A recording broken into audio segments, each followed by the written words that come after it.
मेरो काना गुलाब को फूल, किशोरी मेरी कुसुम कली।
भगवान की। सुखदेव भगवान कहते हैं राजन परीक्षित,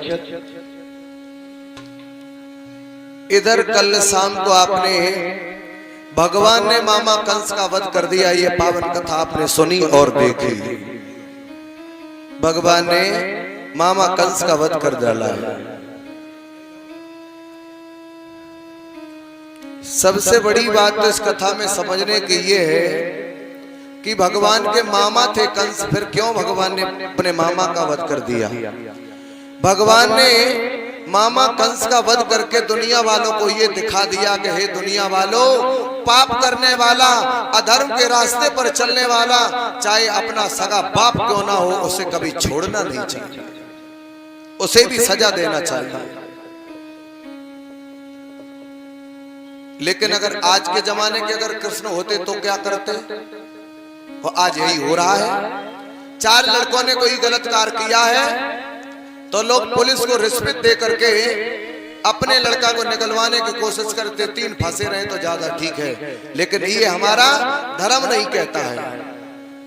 आपने देखा गांव में लड़का लड़की अपनी मर्जी से भाग गए, लड़की वाले ने पुलिस को 50,000 दे करके लड़की को गिरफ्तार कर लिया, विवाह कर दिया, लड़का को जेल में डाल दिया। ये क्या धर्म है?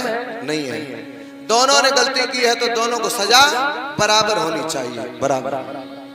अगर फंसाया जाए तो दोनों को और निकाला जाए तो दोनों को, नहीं तो एक के साथ गुनाह गलत कार्य नहीं किया जाए। क्यों?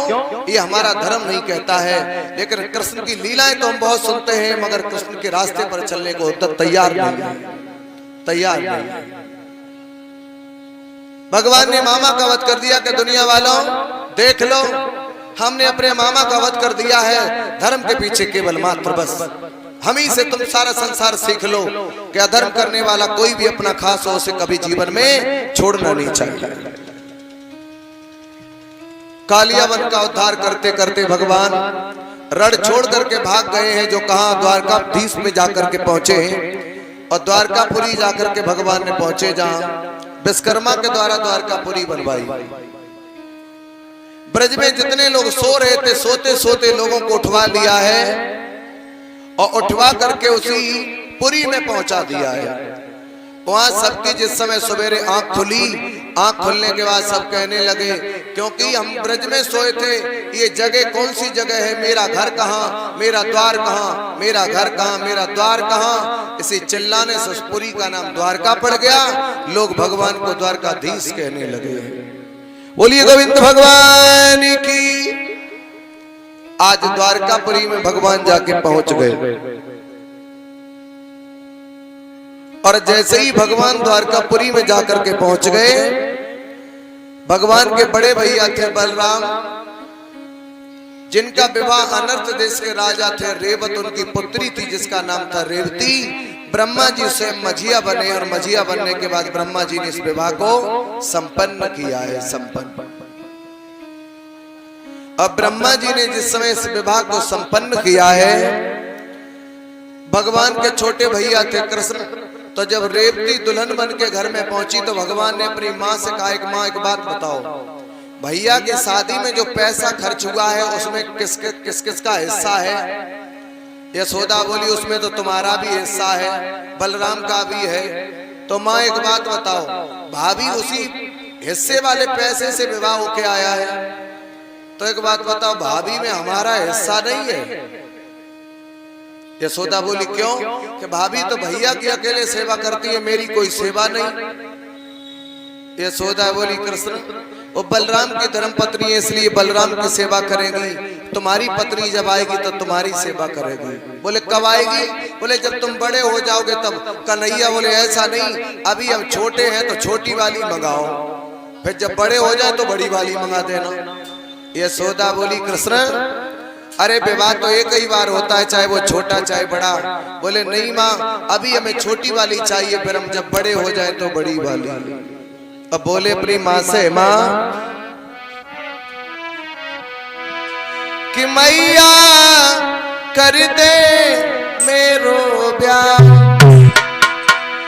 मंगाई दे दुल्हन छोटी सी।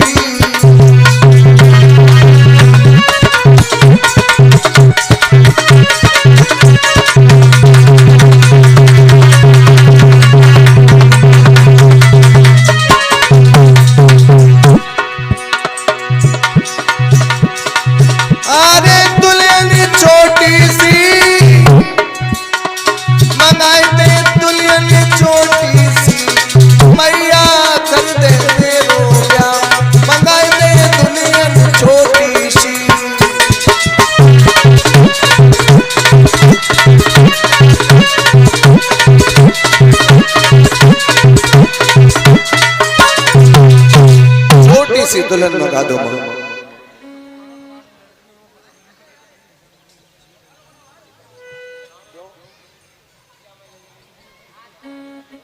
अच्छा अच्छा। और जिन कन्याओं ने यहाँ पर कलश भरे हैं वो निकल करके यहाँ लाइन में खड़ी हो जाएं। कुछ भाई हमारे बाहर से आए, उनको सम्मान में कुछ दक्षिणा देना चाहते हैं।